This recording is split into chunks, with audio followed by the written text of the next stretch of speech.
ಗುರುದೆಸೆ, ಶುಕ್ರದೆಸೆ, ಚಂದ್ರದೆಸೆ, ಈ 3 ಶುಭ ಗ್ರಹಗಳು. ಈ ದೆಸೆಗಳಲ್ಲಿ ಯಾರು ಹುಟ್ಟುತ್ತಾರೆ ಅವರಿಗೆ ಬಾಲ್ಯದಿಂದ ಅವರ ತಂದೆ ತಾಯಿಗಳಿಗೆ ಅಭಿವೃದ್ಧಿ ಆಗುತ್ತದೆ.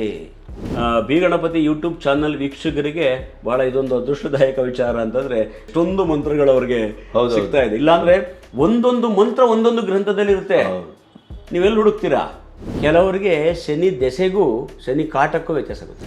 ನೀವು ಶನಿ ದೆಸೆಯಲ್ಲಿ ಹುಟ್ಟಿದ್ದೀರಾ, ಹೌದಾ ಅಂತಾರೆ. ಶನಿ ದೆಸೆನೂ ಗಾಬರಿನೇ, ಶನಿ 7.5 ಶನಿನೇ, ಟೋಟಲಿ ಶನಿ ಅಂದರೆ ಗಾಬರಿನೇ. 7 ಗ್ರಹಗಳಲ್ಲಿ ಮನುಷ್ಯನ ಏಳಿಗೆಯಲ್ಲಿ, ಅಭ್ಯುದಯದಲ್ಲಿ, ಅಭಿವೃದ್ಧಿಯಲ್ಲಿ ತುಂಬ ಕಾಳಜಿಯನ್ನು ವಹಿಸ್ತಕ್ಕಂಥ ಗ್ರಹ ಅಂದರೆ ಶನಿ.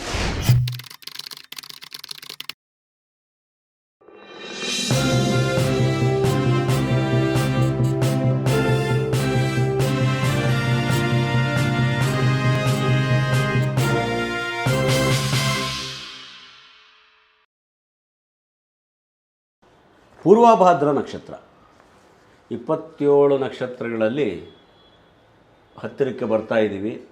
ಪೂರ್ವಭಾದ್ರ, ಉತ್ತರಾಭಾದ್ರ, ರೇವತಿ ಅಂತಂದರೆ ಇದು 25ನೇ ನಕ್ಷತ್ರ. ಪೂರ್ವಭಾದ್ರ ನಕ್ಷತ್ರದಲ್ಲಿ ಮತ್ತೆ ಗಮನಿಸ್ಕೊಳ್ಳಿ, ಇಲ್ಲಿ ಬೋರ್ಡ್ ನೋಡ್ತಾ ಇರೋರು, ಪೂರ್ವಭಾದ್ರ 1, 2, 3 ಪಾದ ಕುಂಭರಾಶಿಯಲ್ಲಿ, 4ನೇ ಪಾದ ಮೀನರಾಶಿಯಲ್ಲಿ.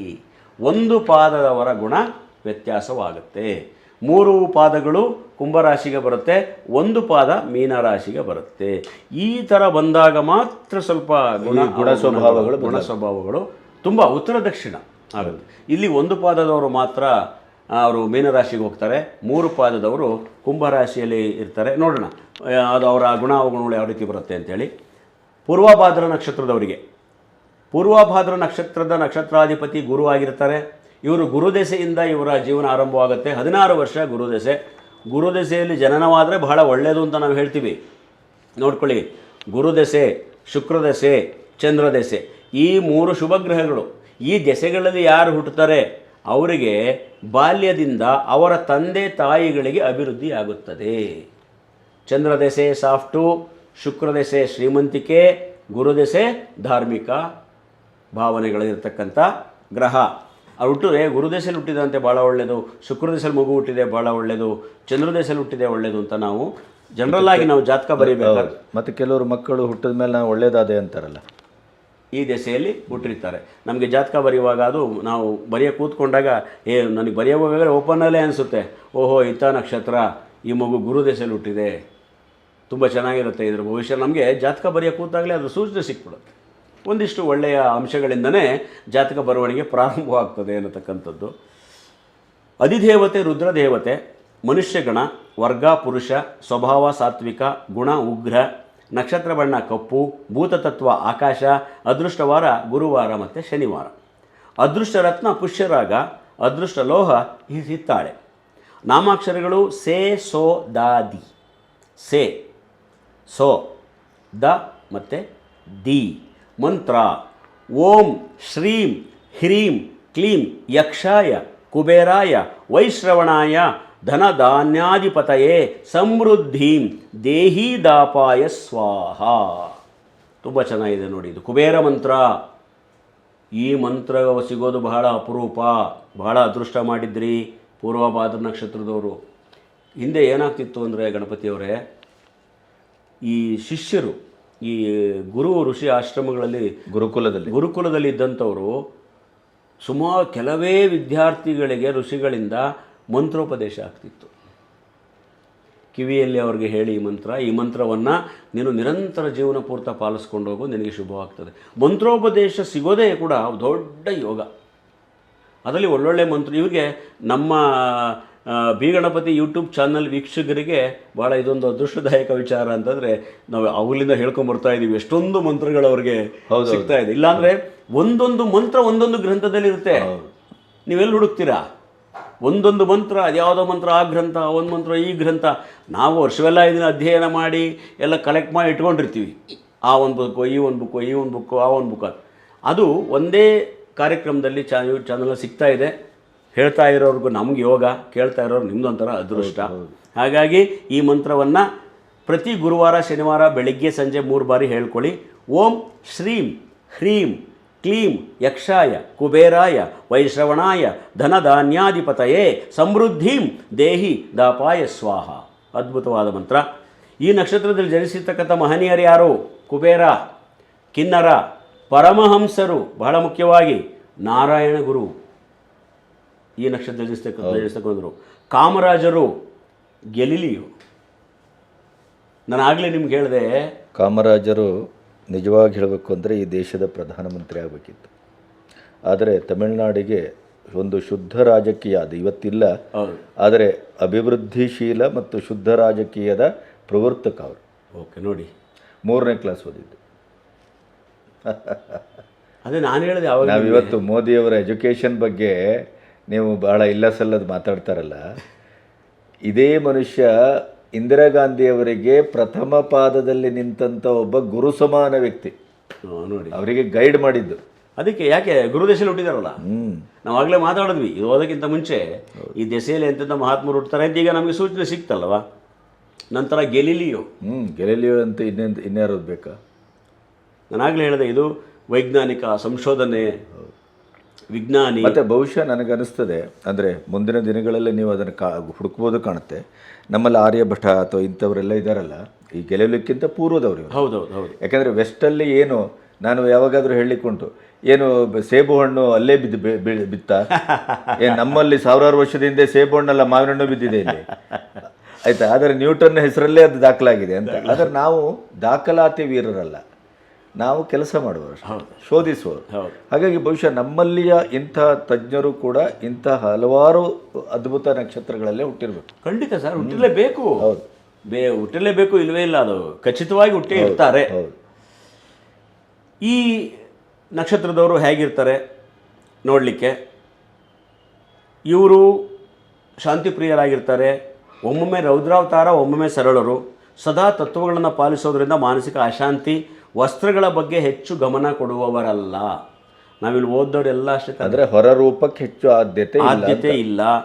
ಸಾಮಾನ್ಯ ಆಕಾರವಾಗಿ ಅಗಲವಾದ ಕೆನ್ನೆ ಇರುತ್ತೆ. ಸುಂದರವಾದ ಮುಖವಧನವನ್ನು ಇವರು ಹೊಂದಿರ್ತಾರೆ. ಸ್ವಭಾವ ಒಳ್ಳೆಯ ಆಹಾರವನ್ನು ಬಯಸ್ತಾರೆ. ಎಲ್ಲ ಕಾಲದಲ್ಲೂ ಸಹಾಯ ಹಸ್ತ ಚಾಚುವವರಾಗಿರ್ತಾರೆ. ಆರ್ಥಿಕವಾಗಿ ಸಬಲರಲ್ಲದಿದ್ದರೂ ಎಲ್ಲರ ನಂಬಿಕೆಯನ್ನು ಗಳಿಸಿಕೊಳ್ತಾರೆ. ದೈವ ಭಕ್ತರಾಗಿರ್ತಾರೆ. ಸಂಪ್ರದಾಯ ಶಾಸ್ತ್ರ ಪರಿಪಾಲಕರಾಗಿರ್ತಾರೆ. ಸಂಪತ್ತಿನ ಗಳಿಕೆಗಿಂತ ಜನರ ಪ್ರೀತಿ ನಂಬಿಕೆ ಗಳಿಸುವಲ್ಲಿ ಇವರಿಗೆ ಶ್ರಮ ಜಾಸ್ತಿ ಪಡ್ತಾರೆ. ಇವರು ಜನ್ಮತಃ ಬುದ್ಧಿವಂತರಾದ್ದರಿಂದ, ಇನ್ಬಿಲ್ಟ್, ಕರೆಕ್ಟ್, ಜನ್ಮತಃ ಬುದ್ಧಿವಂತರಾದ್ದರಿಂದ ಯಾವುದೇ ವ್ಯಾಪಾರ ವ್ಯವಹಾರ ಉದ್ಯೋಗ ಕೈಗೊಂಡರೂ ಯಶಸ್ವಿಗಳಾಗ್ತಾರೆ. ಸರ್ಕಾರಿ ವೃತ್ತಿಯಲ್ಲಿ ಗೌರವ, ಬಡ್ತಿ, ಪ್ರಮೋಷನ್ಸ್ ಇವರಿಗೆ ಬೇಗ ಸಿಗುತ್ತೆ. ಸ್ವತಂತ್ರ ಜೀವನವನ್ನು ಬಯಸ್ತಾರೆ. ಆದರೆ ಆಗಾಗ ಮಾನಸಿಕ ತೊಳಲಾಟಗಳು ಸಾಮಾನ್ಯವಾಗಿರುತ್ತದೆ. 40ರಿಂದ 55ನೇ ವಯಸ್ಸಿನಲ್ಲಿ ಅಭ್ಯುದಯವನ್ನು ಇವರು ಕಾಣ್ತಾರೆ. ಈ ನಕ್ಷತ್ರದ ಕೆಲವರು ಉಪಾಧ್ಯಾಯರು, ಬ್ಯಾಂಕಿಂಗ್, ನಟರು, ಕಲಾವಿದರು, ಜ್ಯೋತಿಷಿ, ಖಗೋಳ ವಿಜ್ಞಾನ ಸಂಶೋಧಕರು. ನಾನು ಆವಾಗಲೇ ಗೆಲಿಲಿಯೋ ವಿಷಯ ಬಂತು. ಆದರೆ ಬಾಲ್ಯದಲ್ಲಿ ತಾಯಿ ಜೊತೆ ಹೆಚ್ಚು ಕಾಲ ಕಳೆಯೋದಕ್ಕೆ ಅಸಾಧ್ಯ. ಯಾಕೆ ಅಂತಂದರೆ ತಾಯಿ ವೃತ್ತಿಪರಳಾಗಿರ್ತಾರೆ ಅಥವಾ ಅನೇಕ ಕಾರಣ ನಿಮಿತ್ತ ಮನೆಯಿಂದ ದೂರ ವಾಸಿಸಬೇಕಾದ ಪರಿಸ್ಥಿತಿ ಇವರಿಗೆ ಬರುತ್ತೆ. ಯಾವುದೇ ಸಂಶೋಧಕರು ಸಹ ಸಾಧುಗಳು, ಸಿದ್ಧಿಬಾಬಾಗಳು ಮನೆಯಲ್ಲಿ ಎಲ್ಲಿರ್ತಾರೆ. ಕೆಲವರು ಹೇಳ್ತೀವಿ, ನಾವು ಓದ್ತೀವಲ್ಲ ಸಿದ್ಧಿಬಾಬಾಗಳ ಕಥೆಗಳನ್ನು. 5 ವರ್ಷಕ್ಕೆ ಮನೆ ಬಿಟ್ಟು ಹೊರಟೋದ್ರು, 6 ವರ್ಷಕ್ಕೆ ಮನೆ ಬಿಟ್ಟು ಬುದ್ಧಿ ಬರೋಕ್ಕೆ ಮುಂಚೆನೇ ಹಿಮಾಲಯಕ್ಕೆ ಹೊರಟೋಗಿದ್ರು. ನಾವು ಈ ನಕ್ಷತ್ರದಲ್ಲಿ ಹುಟ್ಟಿದಾಗ ಆ ಥರ ಸ್ವಭಾವಗಳನ್ನ ನಾವು ಸಾಮಾನ್ಯವಾಗಿ ಕಾಣ್ತೀವಿ. ನಿಮ್ಮ ಸ್ನೇಹಿತರ ಯಾರಾದರೂ ಈ ನಕ್ಷತ್ರದವ್ರು ಇದ್ದರೆ ಒಂದು ಸ್ವಲ್ಪ ನೀವು ಸ್ಟಡಿ ಮಾಡಿದ್ರೆ ನಿಮಗೊಂದು ಅದ್ರ ಬಗ್ಗೆ ಗೊತ್ತಾಗುತ್ತೆ. ತಂದೆ ತಾಯಿ ಗುರು ಹಿರಿಯರ ಬಗ್ಗೆ ಇವರಿಗೆ ಗೌರವ ಜಾಸ್ತಿ ಇರುತ್ತೆ. ನ್ಯೂನ್ಯತೆ ಅಂತಂದರೆ ಇವ್ರದ್ದು ಯಾವುದು ನ್ಯೂನ್ಯತೆ ಗೊತ್ತಾ? ಅತೀ ಒಳ್ಳೆಯತನ. ಇವತ್ತಿನ ಕಾಲಕ್ಕೆ ಅದು ನ್ಯೂನ್ಯತೆ ಅಂತಲೇ ಹೇಳಬಹುದು. ದೌರ್ಬಲ್ಯ, ಅದು ದೌರ್ಬಲ್ಯ, ಡೇಂಜರಸ್ ಕೂಡ. ಅತೀ ಒಳ್ಳೆತನ, ಒಂಟಿತನವನ್ನು ಬಯಸೋದು, ಜನರೊಂದಿಗೆ ಹೆಚ್ಚು ಬೆರೆಯಲು ಇಷ್ಟಪಡಲ್ಲ. ತಂದೆ ಜೊತೆ ಭಿನ್ನಾಭಿಪ್ರಾಯಗಳು ಬರುತ್ತೆ ಕೆಲವರಿಗೆ. ಉಳಿದಂತೆ ಕುಂಡಲಿಯ ಗ್ರಹಸ್ಥಿತ ಪ್ರಕಾರ ಸ್ವಲ್ಪ ಬದಲಾವಣೆಗಳಲ್ಲಿ ಇಲ್ಲಿ ಆಗಬಹುದು. ಆರೋಗ್ಯ ವಿಚಾರಕ್ಕೆ ಬಂದರೆ ಮಧುಮೇಹ, ಅಜೀರ್ಣತೆ, ಕಾಲು ನೋವು, ಪಕ್ಕೆಲುಬು, ಕೀಲು ನೋವುಗಳು ಸಾಮಾನ್ಯವಾಗಿರ್ತವೆ. ಆದರೆ ಕಲುಷಿತ ಸಮಾಜ, ಜನರಿಂದ ನೊಂದು ರಕ್ತದೊತ್ತಡ ಬರುವ ಸಾಧ್ಯತೆಗಳು ಇರುತ್ತವೆ. ಈ ನಕ್ಷತ್ರದಲ್ಲಿ ಜನಿಸಿದ ಸ್ತ್ರೀಯರಿಗೆ ಪುರುಷರ ಕೆಲ ಗುಣಗಳು ಮುಂದುವರಿದರೂ ಸಹ ಎಂದಿನಂತೆ ಎತ್ತರವೂ ಅಲ್ಲದ ಕುಳ್ಳು ಅಲ್ಲದ ಸಮತಟ್ಟು ದೇಹ, ಸುಂದರವಾದ ಆಕರ್ಷಕ ರೂಪ, ಪ್ರಾಮಾಣಿಕರು, ಯಾವುದೇ ಸಂದರ್ಭದಲ್ಲಿಯೂ ತತ್ವ ಮತ್ತು ಧರ್ಮವನ್ನು ಬಿಟ್ಟುಕೊಡಲ್ಲ, ಇತರರಿಂದ ಕೆಲಸಗಳನ್ನು ಮಾಡಿಸಿಕೊಳ್ಳುವುದರಲ್ಲಿ ಇವರು ಚಾಣಾಕ್ಷರಾಗಿರ್ತಾರೆ, ಆಶಾವಾದಿಗಳು, ಅಗತ್ಯ ಬಿದ್ದರೆ ಮಾತ್ರ ಇತರರಿಗೆ ಸಹಾಯ ಮಾಡ್ತಾರೆ, ನಡವಳಿಕೆಯಲ್ಲಿ ವಿನಯತೆ ಇರುತ್ತೆ, ವೈಜ್ಞಾನಿಕ, ಕೇಳಿಸ್ಕೊಳ್ಳಿ, ತಾಂತ್ರಿಕ ಕ್ಷೇತ್ರ, ಉಪಾಧ್ಯಾಯಿನಿ, ನಟಿ ಮತ್ತು ಬರಹಗಾರ್ತಿಯರು ಈ ನಕ್ಷತ್ರದವರು ಇರ್ತಾರೆ. ಎಲ್ಲ ವಿಚಾರಗಳಲ್ಲೂ ಅಂಕಿ ಅಂಶಗಳ ಪ್ರಕಾರ ಲೆಕ್ಕಾಚಾರವನ್ನು ಹಾಕ್ತಾರೆ, ನಿಗೂಢರು, ಗುಟ್ಟು ಬಿಟ್ಟುಕೊಡೋದಿಲ್ಲ. ಆರೋಗ್ಯ ವಿಚಾರದಲ್ಲಿ BP, ಪಾದನೋವು, ಜಠರ ಸಮಸ್ಯೆ ಸಾಮಾನ್ಯವಾಗಿರುತ್ತೆ. ಈ ಹಿಂದೆ ಹೇಳದಂಥ ಶ್ಲೋಕವನ್ನು ನಾವೇನು ಹೇಳಿದ್ವಿ ಅದನ್ನು ನೀವು ಕೂಡ ಸ್ಮರಣೆ ಮಾಡಿಕೊಳ್ಳಿ, ಒಳ್ಳೆಯದಾಗುತ್ತೆ. 1ನೇ ಪಾದ ಶುಭವಾಗಿದೆ, ಯಾವುದೇ ದೋಷ ಇಲ್ಲ. 1ನೇ ಪಾದಕ್ಕೆ ಕುಜನ ಪ್ರಾಬಲ್ಯ ಬರೋದ್ರಿಂದ ಸ್ವಲ್ಪ ನಾನೇ ಗ್ರೇಟು ಎಂಬಂಥ ಅಹಂ ಇವ್ರಿಗಿರುತ್ತೆ. ಬಂಧು ಬಳಗ ಸ್ನೇಹಿತ ವರ್ಗದಲ್ಲಿ ವಿರೋಧಾಭಾಸಗಳಿರ್ತವೆ, ನಿಷ್ಠುರ ಸ್ವಭಾವ ಇರುತ್ತೆ. ಉಳಿದಂತೆ ಶ್ರಮಜೀವಿ, ಮಿತಸಂತಾನಿ, ಆರ್ಥಿಕ ಸ್ಥಿತಿ ಮಧ್ಯಮೂಲ್ಯದಲ್ಲಿರ್ತದೆ. ಏನೇ ಕಷ್ಟ ಸುಖ ಇತರರಲ್ಲಿ ಹಂಚಿಕೊಳ್ಳಲ್ಲ ಇವರು, ತಾವೇ ಸಮಾಧಾನ ಪಟ್ಟುಕೊಂಡು ಸಹಜ ಸ್ಥಿತಿಗೆ ಬರೋಕ್ಕೆ ಪ್ರಯತ್ನವನ್ನು ಪಡ್ತಾರೆ. ಪಾದ 2 ಶುಭವಾಗಿದೆ, ಯಾವುದೇ ದೋಷ ಇಲ್ಲ. 2ನೇ ಪಾದಕ್ಕೆ ಶುಕ್ರನಾಂಶ ಬರೋದರಿಂದ ಸಿದ್ಧಿ, ಮಂತ್ರ, ಯೋಗ ಸಾಧನೆಗಳಲ್ಲಿ ತೊಡಗ್ತಾರೆ. ಜೊತೆಗೆ ಅನೇಕ ವಿದ್ಯೆಯನ್ನು ಸಂಪಾದಿಸಿ ಜನಪ್ರಿಯರಾಗ್ತಾರೆ. ಅಲಂಕಾರ, ವಸ್ತ್ರ ಇಂಥ ವಿಷಯಗಳಲ್ಲಿ ಗಮನ ಜಾಸ್ತಿ. ಸಾತ್ವಿಕರು, ಬೇರೆಯವರು ಬುದ್ಧಿ ಹೇಳಿದ್ರೆ ಇವರಿಗೆ ಆಗೋದಿಲ್ಲ. ತಮ್ಮ ಕೆಲಸವನ್ನು ತಾವು ನೋಡಿಕೊಂಡು ಸುಮ್ಮನೆ ಇರ್ತಾರೆ. ಇವರು ಸ್ವಲ್ಪ ಪುರುಷರಾದರೆ 2ನೇ ಪಾದದವರು ಸ್ತ್ರೀ ಪ್ರಿಯರಿರ್ತಾರೆ. ಇದು ನೋಟ್ ಮಾಡಬೇಕು. ಪಾದ 3 ಶುಭವಾಗಿದೆ, ಯಾವ ದೋಷ ಇಲ್ಲ. 3ನೇ ಪಾದಕ್ಕೆ ಬುಧನಾಂಶ ಬರೋದರಿಂದ ಇವರು ಸ್ವಲ್ಪ ವಾದ, ನಾನು ಹೆಚ್ಚು ತಿಳಿದಿದ್ದೇನೆ ಅನ್ನೋ ಭಾವನೆ ಜಾಸ್ತಿ ಇರುತ್ತೆ. ಜೊತೆಗೆ ಮಾತಿನ ಕಲೆ ತುಂಬ ಚೆನ್ನಾಗಿರುತ್ತೆ. ಕಲೆ ಸಾಹಿತ್ಯ ಪ್ರೇಮಿಗಳು ಇವರು ಉತ್ತಮ ವಕೀಲರಾಗಬಹುದು. ಇವರನ್ನು ಅರ್ಥ ಮಾಡ್ಕೊಳ್ಳೋದು ಸ್ವಲ್ಪ ಕಷ್ಟ. ಅನೇಕ ವಿಚಾರಗಳಲ್ಲಿ ಪರಿಶ್ರಮಗಳಾಗಿರ್ತಾರೆ. ದೈವಭಕ್ತಿ ಜಾಸ್ತಿ. ಪುಸ್ತಕ ಪ್ರಿಯರು ಜಾಸ್ತಿ ಇರ್ತಾರೆ, ಗಂಡಸರಾಗಲಿ ಹೆಂಗಸರಾಗಲಿ. 3ನೇ ಪಾದ ಪುಸ್ತಕ ಪ್ರಿಯರಿರ್ತಾರೆ. 4ನೇ ಪಾದ ಸ್ವಲ್ಪ ಕಷ್ಟ, ಧನ ನಷ್ಟ, ಹಣಕ್ಕೆ ಮುಗ್ಗಟ್ಟು ಬರುತ್ತೆ ಇವರಿಗೆ. 4ನೇ ಪಾದಕ್ಕೆ ಚಂದ್ರನಾಂಶ ಬರೋದರಿಂದ ತುಂಬ ಸಾತ್ವಿಕರು, ದೈವಭಕ್ತಿ ಜಾಸ್ತಿ. ಹಾಗಾಗಿ ಇವರು ಧನ ಸಂಗ್ರಹಣೆ ಮಾಡೋದು ಕಷ್ಟ, ಸದಾ ಹಣದ ಅಡಚಣೆಯಲ್ಲೇ ಇರ್ತಾರೆ. ಲಲಿತ ಕಲೆಗಳಲ್ಲಿ ಆಸಕ್ತಿ ಇರುತ್ತೆ. ಅನೇಕ ಸಂದರ್ಭಗಳಲ್ಲಿ ಇವರು ಸ್ತ್ರೀ ಪ್ರಿಯರಾಗಿರ್ತಾರೆ. ಇವರಿಗೆ ಮಧ್ಯ ವಯಸ್ಸಿನಲ್ಲಿ ಸುಖ, ಬಾಲ್ಯ ಹಾಗೂ ವೃದ್ಧಾಪ್ಯದಲ್ಲಿ ಕಷ್ಟ ಸಾಮಾನ್ಯವಾಗಿರುತ್ತೆ. ದುಡ್ಡು ಮಾಡಿರಲ್ವಲ್ಲ, ಕರೆಕ್ಟ್. ಆ ಸಂದರ್ಭದಲ್ಲಿ ಸ್ವಲ್ಪ ತಾಪತ್ರಯಗಳು ಬರುತ್ತೆ. ಇವರಿಗೆ ತಾಯಿ ಅಂದರೆ ಭಾಳ ಪ್ರೀತಿ. 4ನೇ ಪಾದದವ್ರಿಗೆ ಇವರು ಸದಾ ಗುಪ್ತಗಾಮಿನಿಗಳು. ಹೊರಗೆ ಒಂಥರ ಇರ್ತಾರೆ, ಒಳಗೆ ಬೇರೆ ಥರ ಲೆಕ್ಕಾಚಾರ ಇರುತ್ತೆ. ಒಂಥರ ಅರ್ಥವಾಗದ ವ್ಯಕ್ತಿತ್ವ. 4ನೇ ಪಾದ ಆಗಿದ್ದರಿಂದ ಸ್ವಲ್ಪ ಅವರು, ನಾನು ಆಗಲೇ ಹೇಳಿದಾಗೆ 4ನೇ ಪಾದಕ್ಕೆ ಯಾಕೆ ವಿಶೇಷವಾಗಿ ಓದಿದೆ ಅಂದರೆ ತುಂಬ ಸಾತ್ವಿಕರು, ದೈವಭಕ್ತಿ ಜಾಸ್ತಿ, ಧನ ಸಂಗ್ರಹಣೆ ಮಾಡೋದು ಕಷ್ಟ. ಯಾಕೆ ಓದಿದೆ 4ನೇ ಪಾದ ಅಂದರೆ ಅದು ಗುರು ರಾಶಿಯಲ್ಲಿ ಬರುತ್ತೆ. ನಿಮ್ಗೆ ಯಾರಿಗೆ ಗುರು ರಾಶಿಯ ಅಂಶ ಬರುತ್ತೆ ಅವ್ರಿಗೆ ದುಡ್ಡು ಮೇಲೆ ಮೋಹ ಕಡಿಮೆ ಸಾಮಾನ್ಯವಾಗಿರುತ್ತೆ. ನೋಡಿ 3 ಪಾದ ಆ ಥರ ನಾನು ಹೇಳಲಿಲ್ಲ. 1ನೇ ಪಾದ ಇವರು ಸಾತ್ವಿಕರು, ಹಣ ಮಾಡೋದು ಕಷ್ಟ, ಆಮೇಲೆ ಸಮಸ್ಯೆ ಎದುರಿಸ್ತಾರೆ. ಯಾಕೆ ಅಂದರೆ ಅದು ಇಲ್ಲಿ ಬಂತು ಮೀನರಾಶಿಗೆ, ಪೂರ್ವಭಾದ್ರ, ಅಲ್ಲಿಗೆ ಗುರುವಿನ ರಾಶಿ ಆಗೋಯ್ತದು. ಗುರುವಿನ ರಾಶಿ ಆಗೋದಾಗ ಉಪಾಧ್ಯಾಯಿನಿಯರು ಅಥವಾ ಪಶು ಪ್ರಾಣಿಗಳನ್ನ ಕಂಡ್ರೆ ಪ್ರೀತಿ, ಅಡುಗೆಯನ್ನು ತುಂಬ ಚೆನ್ನಾಗಿ ಮಾಡ್ತಾರೆ, ಗೌರವ ಭಾವನೆ ಜಾಸ್ತಿ, ದೇವರ ಭಕ್ತಿ ಇವು ಜಾಸ್ತಿ ಬಂತಂದ್ರೆ ಅವ್ರಿಗೆ ದುಡ್ಡಿನ ಆಸೆ ಕಡಿಮೆ ಇರುತ್ತೆ, ಕಾಮನ್ ಅದು. ಹಾಗಾಗಿ ಅವರಿಗೆ ಶ್ಲೋಕ: ದೇವಾನಾಂಚ ಋಷೀಣಾಂಚ ಗುರುಂ ಕಾಂಚನ ಸನ್ನಿಭಂ ಬುದ್ಧಿಭೂತಂ ತ್ರಿಲೋಕೇಶಂ ತಂ ನಮಾಮಿ ಬೃಹಸ್ಪತಿಂ. ನಾನು ಆಗಲಿ ನಿಮ್ಗೆ ಹೇಳ್ತಿದ್ದೆ ಕೆಲವು ಮಂತ್ರಗಳು ಭಾಳ ಚೆನ್ನಾಗಿರ್ತಾವಂತ. ಈ ಲಡ್ಡು ತಿಂದ ಹಾಗೆ, ದೂದ್ ಪೇಡ ತಿಂದ ಹಾಗೆ ಭಾಳ ಮಜವಾಗಿರುತ್ತೆ ಹೇಳೋದಕ್ಕೆ. ಆ ಥರ ಒಂದು ಮಂತ್ರ ತುಂಬ ಚೆನ್ನಾಗಿರೋದು. ದೇವನಾಂಚ ಋಷೀಣಾಂಚ ಗುರುಂ ಕಾಂಚನ ಸನ್ನಿಭಂ ಬುದ್ಧಿಭೂತಂ ತ್ರಿಲೋಕೇಶಂ ತಂ ನಮಾಮಿ ಬೃಹಸ್ಪತಿಂ. ಗುರುವಿನ ಮಂತ್ರ ಇದು. ಯಾಕೆ ಗುರುವಿನ ಮಂತ್ರ? 4ನೇ ಪಾದದವರಿಗೆ ಇದು ಹೆಚ್ಚು ಬಳಕೆಯಾಗಲಿ ಅಂತ. ಮೊದಲೇ ಹೇಳಿದಂಥ ಒಂದು ಮಂತ್ರ 3 ಪಾದದವರಿಗೆ ಎಲ್ಲರಿಗೂ ಅನುಕೂಲ ಆಗುತ್ತೆ. ಈ ಪಾದ 4ನೇ ಪಾದದವರಿಗೆ ಈ ಮಂತ್ರ. ಇದನ್ನು ಪ್ರತಿದಿನ ಸಂಜೆ ಬೆಳಗ್ಗೆ 3 ಬಾರಿ ತಪ್ಪದೆ ಹೇಳಿಕೊಳ್ಳಿ, ದೋಷ ದೂರವಾಗುತ್ತೆ. ಎಲ್ಲ ಪೂರ್ವಭಾದ್ರ ನಕ್ಷತ್ರದವರಿಗೆ ಶುಭವಾಗಲಿ. ಸರ್ವೇ ಜನೋ ಸುಖಿನೋ ಭವಂತು. ಬಹುಶಃ ಕೊನೆಯ ಪಾದದಲ್ಲಿದ್ದೇವೆ ನಾವು. ಕೊನೆಯ ಹಂತ ಅಂತ. ಕೊನೆಯ ಹಂತ. ಇನ್ನು 2 ನಕ್ಷತ್ರಗಳು ಬಾಕಿ ಇದೆ, ಉತ್ತರಾಭಾದ್ರ ಮತ್ತು ರೇವತಿ. ರೇವತಿ ಬಗ್ಗೆ ನಿಮ್ಗೆ ಯಾರೋ ಭಾಳ ಆಗಾಗ ಕೇಳ್ತಾ ಇದ್ರು ಅಂತ ಹೇಳ್ತಾ ಇದ್ರಿ ನೀವು. ರೇವತಿ ನಕ್ಷತ್ರದವ್ರು, ಹೌದು ಅಲ್ವಾ? ಹೌದೌದು, ತುಂಬ ಜನ ಇರ್ತಾರೆ ರೇವತಿ ನಕ್ಷತ್ರದಲ್ಲಿ. ಈಗ ಉತ್ತರಾಭಾದ್ರ ನಕ್ಷತ್ರದವರೆಲ್ಲ ತಮ್ಮ ವಿವರವನ್ನು ಕೇಳ್ಕೊಳ್ಳಿ. ನಕ್ಷತ್ರಾಧಿಪತಿ ಶನಿ ದೆಸೆಯಿಂದ ಇವರ ಜೀವನ ಆರಂಭ ಆಗುತ್ತೆ. ಶನಿ ದೆಸೆ ಅಂದ ತಕ್ಷಣ ನೋಡಿ, ಇಲ್ಲೊಂದು ನನಗೆ ಪಾಯಿಂಟ್ ನೆನಪಾಯಿತು. ಕೆಲವರಿಗೆ ಶನಿ ದೆಸೆಗೂ ಶನಿ ಕಾಟಕ್ಕೂ ವ್ಯತ್ಯಾಸ ಗೊತ್ತಿಲ್ಲ. ಆಮೇಲೆ ಶನಿ ದೆಸೆಗೂ ಈ ಶನಿ 7.5 ಅಥವಾ ಶನಿ ಪೀಡನೆ ಇದು ಎರಡನ್ನೂ ತಳ್ಕಾಕೊಂಡೇ ನೋಡ್ತಾರೆ. ನನಗೆ ಇಲ್ಲಿ ಜಾತಕ ಬರೆಯುವಕ್ಕೆ ಅವ್ರು ಬರ್ತಾರೆ, ಓ ನೀವು ಶನಿ ದೆಸೆಯಲ್ಲಿ ಹುಟ್ಟಿದ್ದೀರಾ, ಹೌದಾ ಅಂತಾರೆ.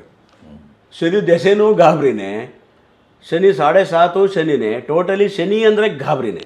ನಾನು ಅದೇ ಹೇಳ್ದು, ಈ ನಮ್ಮ 7 ಗ್ರಹಗಳಲ್ಲಿ 2 ಛಾಯಾಗ್ರಹ ರಾಹುಕೇತು ಬಿಟ್ಬಿಡಿ, 7 ಗ್ರಹಗಳಲ್ಲಿ ಮನುಷ್ಯನ ಏಳಿಗೆಯಲ್ಲಿ, ಅಭ್ಯುದಯದಲ್ಲಿ, ಅಭಿವೃದ್ಧಿಯಲ್ಲಿ ತುಂಬ ಕಾಳಜಿಯನ್ನು ವಹಿಸ್ತಕ್ಕಂಥ ಗ್ರಹ ಅಂದರೆ ಶನಿ. ಕೈ ಎತ್ತಿ ಕೊಡುವವನು, ಕೈ ಎತ್ತಿ ಕೊಡುವವನಲ್ಲ, ಪ್ರೇರಕ ಅಲ್ಲ. ಮನುಷ್ಯನಲ್ಲಿರುವ ಎಲ್ಲ ನ್ಯೂನತೆಗಳನ್ನು ರಿಪೇರಿ ಮಾಡಿ, ತಿದ್ದಿ ತೀಡಿ, ಎಲ್ಲೆಲ್ಲೋ ಕಿತ್ತರ್ಕೊಂಡು ಹೋಯ್ತು ಜೀವನವನ್ನು ಸರಿದಾರಿಯಲ್ಲಿ ಹೈವೇಲಿ ಹೋಗುವ ಹಾಗೆ ಮಾಡುವ ಗ್ರಹವೇ ಶನಿ. ಶುದ್ಧೀಕರಿಸ್ತಾನೆ. ನೀವು ಥ್ಯಾಂಕ್ಸ್ಫುಲ್ ಆಗಿರಿ ಶನಿಗೆ ಯಾವಾಗಲೂ. 7.5 ಬರೋದೇ ಮನುಷ್ಯನ ತಿದ್ದೋಕೆ. ನಿಮ್ಮನ್ನ ದುಡ್ಡು ನಷ್ಟ ಮಾಡೋಕ್ಕಲ್ಲ, ನಿಮಗೆ ಆರೋಗ್ಯ ಹಾಳು ಮಾಡೋಕ್ಕಲ್ಲ, ಅಥವಾ ನಿಮ್ಮ ಪ್ರಾಣ ಕೊಂಡೊಯ್ಯೋಕ್ಕಲ್ಲ, ನಿಮ್ಮನ್ನು ತಿದ್ದೋಕೆ ಬರೋದು. ಶನಿ ಅದ್ಭುತವಾದ ಗ್ರಹ. ನಾವು ಅದಕ್ಕೆ ಶಾಸ್ತ್ರಜ್ಞರು ಶನಿಗೆ ಒಂದು ಸ್ಥಾನವನ್ನು ಕೊಟ್ಟಿದ್ದಾರೆ, ಜಡ್ಜ್ ಅಂತ, ನ್ಯಾಯಾಧೀಶ. ಸುಪ್ರೀಂ ಕೋರ್ಟ್ ನ್ಯಾಯಾಧೀಶ ಅಥವಾ ಹೈಕೋರ್ಟ್ ನ್ಯಾಯಾಧೀಶ ಶನಿ ಅಂತ. ನ್ಯಾಯಾಧೀಶರ ಕೆಲಸ ಏನು? ಯಾರೋ ಕಳ್ಳ ಅಪರಾಧಿಗಳು ಬಂದಾಗ ಇನ್ಮೇಲೆ ಹಿಂಗೆ ಮಾಡಬೇಡ, ಹಿಂಗೆ ಮಾಡಿ, ನೀವು ಒಳ್ಳೆ ತಂದಲ್ಲಿದ್ದರೆ ಶಿಕ್ಷೆ ಕಮ್ಮಿ ಆಗುತ್ತೆ, ಇದು ಲಾಸ್ಟ್ ಆಗಲಿ ಅನ್ನೋ ಭಾವನೆಯೇ ನ್ಯಾಯಾಧೀಶರಿಗಿರುತ್ತೆ ಹೊರತು ಮತ್ತೆ ಬರಬೇಡ ಇಲ್ಲಿ ಒಳ್ಳೇದಾಗಲಿ ಅನ್ನೋ ಭಾವನೆಯೇ ನ್ಯಾಯಾಧೀಶರಿಗಿರುತ್ತೆ ಹೊರತು ಇವನು ಹಾಳಾಗಲಿ, ಇವನಿಗೆ ಶಿಕ್ಷೆ ಕೊಡೋಣ, ಇವನು ಚುಚ್ಚೋಣ, ಇವನು ಸಾಯಿಸೋಣ ಇರಲ್ಲ. ಶನಿಯ ಕ್ಯಾರೆಕ್ಟ್ರು ಅದು. ಹಾಗಾಗಿ ಶನಿ ದೆಸೆಯಲ್ಲಿ ಹುಟ್ಟಿದ್ರೆ ಬಹಳ ಒಳ್ಳೆಯದು. ಆದರೆ ಕುಂಡಲಿಯಲ್ಲಿ ಸ್ವಲ್ಪ ಶನಿ ಬಲವಾಗಿದ್ದರೆ ಇನ್ನೂ ಒಳ್ಳೆಯದಾಗತ್ತೆ. ಶನಿ ದೆಸೆಯಲ್ಲಿ ಜನಿಸಿದವರು ಏನಪ್ಪ ಅಂತಂದರೆ ಸ್ವಲ್ಪ ನಿಧಾನಿಗಳಾಗಿರ್ತಾರೆ, ಬಿಟ್ಟರೆ ಬೇರೆ ದೋಷ ಇಲ್ಲ. ನಿಧಾನಿಗಳು ಅಂತಂದರೆ ನಾವೊಂದ್ಸರಿ ನಿಧಾನವೇ ಪ್ರಧಾನ ಅಂತ ನಾವು ಗಾದೆ ಹೇಳ್ತೀವಿ. ನಿಧಾನ ಒಳ್ಳೆಯದೇ. ಮಾಡುವ ಕೆಲಸಗಳನ್ನು ಯೋಚಿಸಿ, ಆಲೋಚಿಸಿ, ವಿವೇಚಿಸಿ ನಿಧಾನವಾಗಿ ಮಾಡ್ತಾರೆ, ದುಡುಕೊಲ್ಲ. ನಿಧಾನಿಗಳನ್ನು ಅವಧಾನಿಗಳು ಅಂತಲೂ ಅಂದರೆ ಅವರು ಎಲ್ಲವನ್ನೂ ಕೇಳಿಕೊಂಡು ಆಮೇಲೆ ಕೆಲಸಕ್ಕೆ ಮುಂದೋಗ್ತಾರೆ. ಹಾಗಾಗಿ ಉತ್ತರಾಭಾದ್ರ ನಕ್ಷತ್ರದವರು ಶನಿ ದೆಸೆಯಲ್ಲಿ ಹುಟ್ಟುತ್ತೀರಿ. ಶನಿ ಕಾಟ ಅಂತ ತಿಳ್ಕೊಬೇಡಿ, ದೆಸೆಗೂ ಕಾಟಕ್ಕೂ ವ್ಯತ್ಯಾಸ ತಿಳ್ಕೊಳ್ಳಿ. ನಾವು ಇನ್ನೊಂದು ಸಾರಿ ಎಪಿಸೋಡ್ ಮಾಡಿದಾಗ ಕೇವಲ ಶನಿ ದೆಸೆ 7.5 ಬಗ್ಗೆನೇ 1-2 ಎಪಿಸೋಡ್ ಮಾಡ್ತೀವಿ. ಆಗ ನಿಮಗೆ ಸಂಪೂರ್ಣ ವಿವರ ಅದರಲ್ಲಿ ಸಿಗುತ್ತೆ. ದೆಸೆ ಬೇರೆ, 7.5 ಬೇರೆ. ಶನಿ ದೆಸೆಯಲ್ಲಿ ನೀವು ಹುಡ್ತೀರಿ. ಶನಿ ದೆಸೆ ಎಷ್ಟು ವರ್ಷ ಬರ್ತದೆ? 19 ವರ್ಷ ಶನಿ ದೆಸೆ ಇರುತ್ತೆ ಮನುಷ್ಯ ಹುಟ್ಟಿದಾಗ, ಅಥವಾ ಮಧ್ಯದಲ್ಲಿ ಬಂದರೂ ಕೂಡ 19 ವರ್ಷ ಬರುತ್ತೆ. ಅಧಿದೇವತೆ ರುದ್ರ, ಗಣ ಮನುಷ್ಯ, ವರ್ಗ ಪುರುಷ, ಸ್ವಭಾವ ತಾಮಸ, ಗುಣ ಸ್ಥಿರ, ನಕ್ಷತ್ರ ಬಣ್ಣ ಬಿಳಿ, ಭೂತತತ್ವ ಆಕಾಶ, ಅದೃಷ್ಟವಾರ ಸೋಮವಾರ ಶನಿವಾರ, ಅದೃಷ್ಟ ರತ್ನ ಬಿಳಿ ಪುಷ್ಯರಾಗ, ಅದೃಷ್ಟ ಲೋಹ ಚಿನ್ನ. ನಾಮಾಕ್ಷರಗಳು ದಿ ಜ ಜ್ಞ ಥ, ತಿ ಜ ಜ್ಞ ಥ. ಇದು ಕಷ್ಟ, ಇಲ್ಲಿ ಅಕ್ಷರಗಳು ಕಷ್ಟ. ಇವರು ಹಾಗಾಗಿ ಬೇರೆಯ ಈ ಅಕ್ಷರಗಳನ್ನು ಹುಡುಕಿ ಏನೋ ಮಾಡಿ ಅದಕ್ಕೆ ಮ್ಯಾಚ್ ಆಗೋದನ್ನು ಶಾಸ್ತ್ರಜ್ಞರ ಹತ್ರ ಕೇಳಿ ಇಟ್ಕೋಬೇಕು. ಭಾಷೆಯ ಸಮಸ್ಯೆ ಬಂದಾಗ ಅಥವಾ ಭಾಷೆಯ ಪ್ರಶ್ನೆ ಬಂದಾಗ ನಮ್ಮ ಕೈಯಾರ ಕಿಂಜಣ್ಣರಯ್ಯರು ಒಂದು ಸವಾಲಾಗ್ತಿದ್ರು ಎಲ್ಲರಿಗೂ. ಅಷ್ಟೆಲ್ಲ ಚೆನ್ನಾಗಿ ಕನ್ನಡ ಮಾತಾಡ್ತೀರಿ, ಬರೀತೀರಿ ಅಂತಂದರೆ ನನ್ನ ಹೆಸರು ಬರುತ್ತೆ ತೋರಿಸಿ, ಅಥವಾ ನನ್ನ ಹೆಸರು ಹೇಳಿ ನೋಡಿ, ಸಯ್ಯಾರ ಕಿಂಜಣ್ಣರಯ್ಯ. ಹಾಗೆ ಮಂತ್ರ ಓಂ ಕಾಮರೂಪಾಯ ವಿದ್ಮಹೆ ಸರ್ವಸ್ಥಿಣಾಯ ಚ ಧೀಮಹಿ ತನ್ನೋ ಧೇನು ಪ್ರಚೋದಯಾತ್. ಅಂದರೆ ಕಾಮಧೇನು ಅಂತ ಕೊಡ್ತಂಥ ಒಂದು ಮಂತ್ರ. ಓಂ ಕಾಮರೂಪಾಯ ವಿದ್ಮಹೆ ಸರ್ವಸ್ಥಿಣಾಯ ಚ ಧೀಮಹಿ ತನ್ನೋ ಧೇನು ಪ್ರಚೋದಯಾತ್ ಅಂತ. ಈ ಮಂತ್ರವನ್ನು ಪ್ರತಿದಿನ ಅಥವಾ ಶನಿವಾರ ಸೋಮವಾರ ಬೆಳಗ್ಗೆ ಸಂಜೆ 8 ಬಾರಿ ಹೇಳ್ಕೊಳ್ಳಿ. ಯಾಕೆ 8? ಉತ್ತರಭಾದ್ರ ಶನಿಯ ನಕ್ಷತ್ರ 8.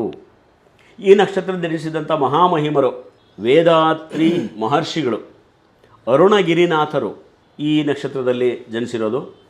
ಇವರು ನೋಡೋಕ್ಕೆ ಆಗಿರ್ತಾರೆ ತುಂಬ ಆಕರ್ಷಕ ಮತ್ತು ಮುಗ್ಧತೆ, ನೋಟದಲ್ಲಿ ಅಯಸ್ಕಾಂತ ಆಕರ್ಷಣೆ, ಹಸನ್ಮುಖಿ, ಎಂತಹವರು ಸಹ ಬೇಗನೆ ಆಕರ್ಷಿತರಾಗುತ್ತಾರೆ. ಸ್ವಭಾವ ಹೇಗಿರುತ್ತೆ ಇವ್ರದ್ದು? ಎಲ್ಲರೊಡನೆ ಒಳ್ಳೆಯ ಬಾಂಧವ್ಯನ ಇಟ್ಕೊಳ್ತಾರೆ, ಪರಿಶುದ್ಧ ಹೃದಯಿಗಳು, ಯಾರಿಗೂ ತೊಂದರೆ ಕೊಡುವವರಲ್ಲ. ಇವರ ಒಂದೇ ದೋಷ ಅಂದರೆ ಮುಂಗೋಪ. ಆದರೆ ಪ್ರೀತಿಸುವವರಿಗೆ ಜೀವವನ್ನೇ ಕೊಡುವಷ್ಟು ನಿಷ್ಠರು. ಆದರೆ ಯಾರಾದರೂ ಬೇಜಾರು ಮಾಡಿದ್ರೆ ಮಾತ್ರ ಸಿಂಹದಂತೆ ಕೆರಳುತ್ತಾರೆ. ಒಳ್ಳೆಯ ಮಾತುಗಾರರು, ಯಾವುದೇ ಕ್ಷೇತ್ರದಲ್ಲಿ ಉನ್ನತ ಸ್ಥಾನವನ್ನು ಹೊಂದುತ್ತಾರೆ. ಒಂದೇ ಬಾರಿಗೆ ಹಲವು ವಿಷಯಗಳಲ್ಲಿ ಪ್ರಾವೀಣ್ಯತೆ ಪಡೆಯುವಂತಕ್ಕಂಥ ಪ್ರತಿಭೆ ಇವರಲ್ಲಿ ಇರುತ್ತೆ. ಕಲೆ ಸಾಹಿತ್ಯ ಇಂಥ ವಿಚಾರಗಳಲ್ಲಿ ಆಸಕ್ತರಾಗಿರ್ತಾರೆ. ಆದರೆ ಮೀನರಾಶಿ ದ್ವಂದ್ವ ರಾಶಿ, ದ್ವಿಸ್ವಭಾವ ಲಗ್ನ ಅಂತ ಹೇಳ್ತೀವಿ. ರಾಶಿ ಆದರೆ ದ್ವಿಸ್ವಭಾವ ರಾಶಿ ಅಂತ ಹೇಳ್ತೀವಿ. ಇಲ್ಲಿ ಒಂದು ತಿಳ್ಕೊಳ್ಳಿ, ಒಂದು ನೋಡ್ಕೊಳ್ಳಿ. ಎಲ್ಲ ನೆನಪು ಬಂದಾಗ ಹೇಳ್ಬಿಡ್ತೀವಿ ಕೆಲವು ಮಾಹಿತಿಗಳು, ಅದಕ್ಕೋಸ್ಕರನೇ ಸಪ್ರೇಟ್ ಎಪಿಸೋಡ್ಗಳು ಮಾಡೋದು ಕಷ್ಟ ಆಗಿಬಿಡುತ್ತೆ. ದ್ವಂದ್ವ ರಾಶಿ ಅಥವಾ ದ್ವಿಸ್ವಭಾವ ರಾಶಿ ಅನ್ನೋದು 4 ನಕ್ಷತ್ರ ರಾಶಿಗಳು ಬರುತ್ತೆ. ಮೀನ, ಮಿಥುನ, ಕನ್ಯಾ, ಧನಸ್ಸು, 12 ಏನು ಮನೆಗಳಿದೆ. 4 ಮೂಲೆಯ ರಾಶಿಗಳು ಕೂಡ ದ್ವಿಸ್ವಭಾವ ರಾಶಿ. ಇದೇ 4 ಮೂಲೆಗಳು. 4 ಮೂಲೆಗಳಂದರೆ ನೋಡಿ, ಎಂಡಾಗೋದೊಂದು ಮೀನ, ಇಲ್ಲಿಂದ 3ನೇದು ಮೇಷದಿಂದ ರಾಶಿ, 3ನೇದು ಮಿಥುನ, ಮಿಥುನದಿಂದ 4ನೇದು ಕನ್ಯಾ, ಕನ್ಯಾದಿಂದ 4ನೇದು ಧನಸ್ಸು. ಮೂಲೆಗಳಾಗ್ತದೆ, 4 ಮೂಲೆಗಳು. ಈ ಮೂಲೆಯ ರಾಶಿಗಳೆಲ್ಲ ದ್ವಿಸ್ವಭಾವ ರಾಶಿ ಅಂತ ಹೇಳ್ತೀವಿ. ಯಾಕೆ ದ್ವಿಸ್ವಭಾವ ರಾಶಿ ಅಂತ ಹೇಳ್ತೀವಿ ಅಂತಂದರೆ, ಇದು ದ್ವಿ ನೋಡಿ, ಚರ ಸ್ಥಿರ ದ್ವಿ. ಚರ ಗೊತ್ತಾಯ್ತು, ಓಡಾಟ, ಸ್ಥಿರ ಒಂದು ಕಡೆ ಸ್ಟಾಪು, ದ್ವಿ ಓಡೋದು ಇಲ್ಲ ನಿಲ್ಲೋದು ಇಲ್ಲ, ಇದಿರೋದು ಮೂಮೆಂಟ್. ಚರ ಸ್ಥಿರ ದ್ವಿ, ಚರ ಸ್ಥಿರ ದ್ವಿ, ಚರ ಸ್ಥಿರ ದ್ವಿ. ದ್ವಿ ಸ್ವಭಾವ ರಾಶಿ ಆದ್ದರಿಂದ ಇವರು ಯಾವುದಾದ್ರು ನಿರ್ಧಾರಕ್ಕೆ ಬರಬೇಕು ಅಂತಂದರೆ ಯೋಚನೆ ಮಾಡ್ತಾರೆ.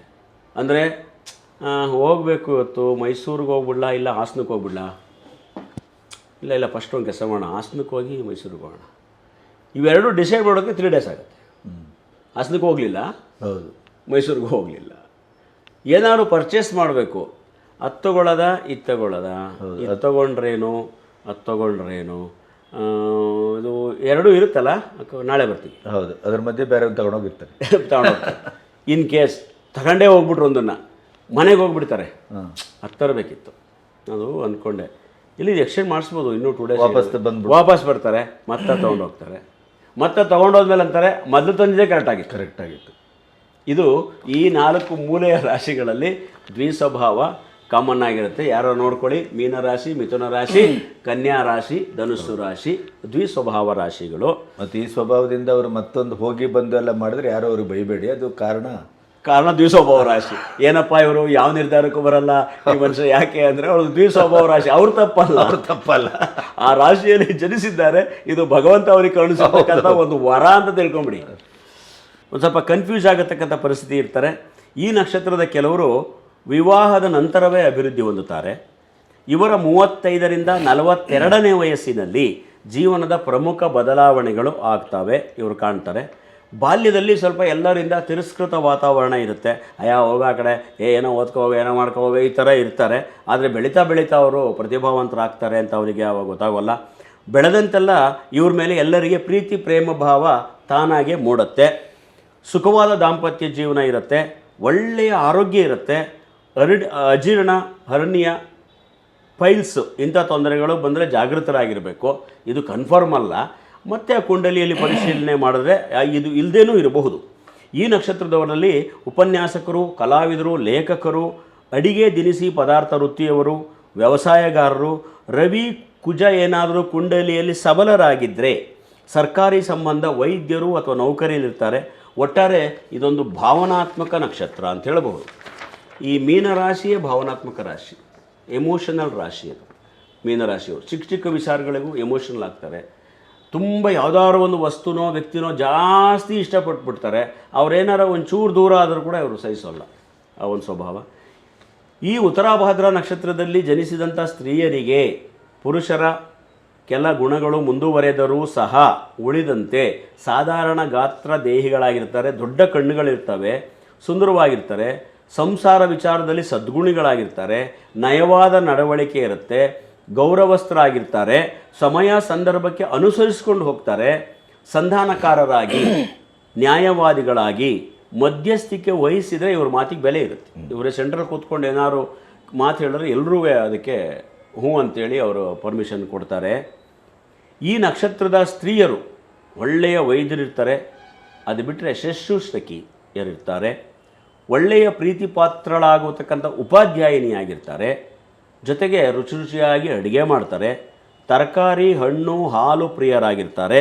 ಇವರ ಕಾಲ್ಗುಣ ಚೆನ್ನಾಗಿರುತ್ತೆ. ಆರೋಗ್ಯ ವಿಚಾರದಲ್ಲಿ ಸಂಧಿವಾತ, ಅಜೀರ್ಣತೆ, ಮಲಬದ್ಧತೆ ತೊಂದರೆಗಳು ಬರಬಹುದು. ತ್ಯಾಗಿಗಳು, ಇವರು ದಾಕ್ಷಿಣ್ಯಕ್ಕೆ ಸಿಲುಕಿ ಕೊರಗ್ತಾ ಇರ್ತಾರೆ ಯಾವಾಗಲೂ. ಅಯ್ಯೋ ಅದನ್ನು ಹೆಂಗೆ ಹೇಳೋದು, ಅದನ್ನು ಹೆಂಗೆ ಮಾಡೋದು, ಇದನ್ನು ಹೇಳೋರು ಏನು ಬೇಜಾರು ಮಾಡ್ಕೋತಾರೋ, ಇದನ್ನು ಕೊಡದೇ ಇರೋ ಅವ್ರಿಗೆ ಏನು, ಈ ಥರ ದಾಕ್ಷಿಣ್ಯಗಳಿಗೆ ಸಿಲುಕ್ತಾ ಇರ್ತೀರಿ. ಜೊತೆಗೆ ಮುಂಗೋಪ ಇರುತ್ತೆ, ಕಡಿಮೆ ಮಾಡ್ಕೊಳ್ಳಿ. ನಿಧಾನ ಸಂತಾನ ಯೋಗ ಇರುತ್ತೆ, ಗಾಬರಿ ಆಗಬೇಡಿ. ಸಂತಾನ ಯೋಗ ಇರುತ್ತೆ, ಸ್ವಲ್ಪ ನಿಧಾನ ಆಗಬಹುದು.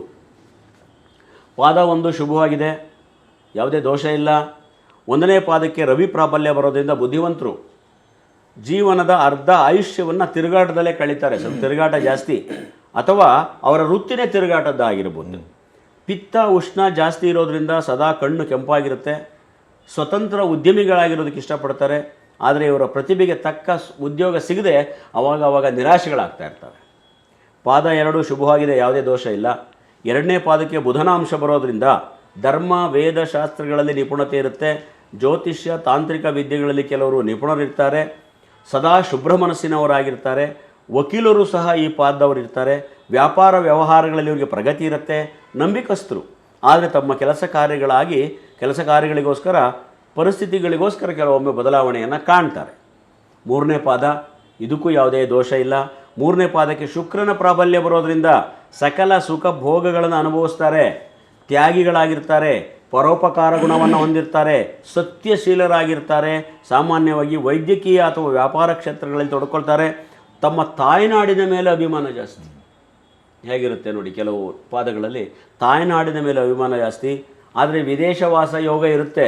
ಅವರು ವಿದೇಶದಲ್ಲಿದ್ದರೂ ಕೂಡ ತಮ್ಮ ದೇಶ, ತಾವು ಹುಟ್ಟಿದ ದೇಶ ಅಂದರೆ ಬಹಳ ಭಕ್ತಿ ಇರ್ತದೆ ಅವರಿಗೆ.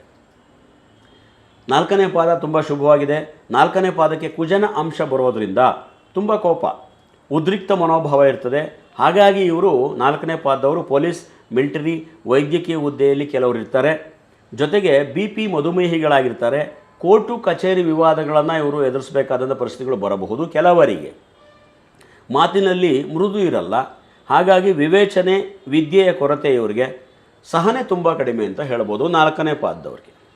ಒಟ್ಟಾರೆ ಗಣಪತಿಯವರ ಈ ಉತ್ತರಾಭಾದ್ರ ನಕ್ಷತ್ರದ 4 ಪಾದಗಳಿಗೂ ದೋಷ ಇಲ್ಲ, ಅದೊಂದು ಅದೃಷ್ಟ. ಆದರೆ ಮನಃಶಾಂತಿ ಕೊರತೆ ನಿಶ್ಚಿತ.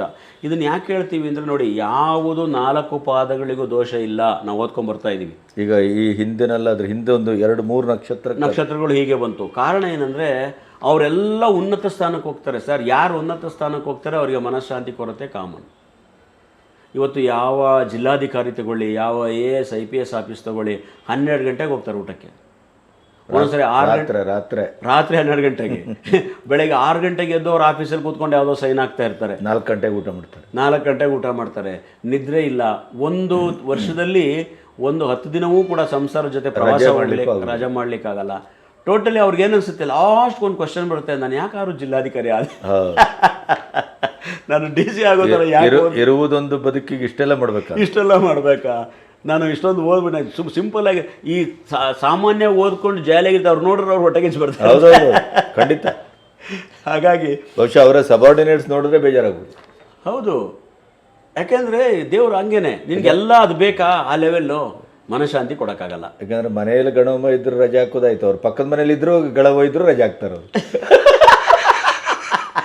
ಏನು ಮನೇಲಿ ಹೆಂಡತಿ ಹಡೆತದೆ ಅಂತಂದ್ರೂ ಆಗಲ್ಲ.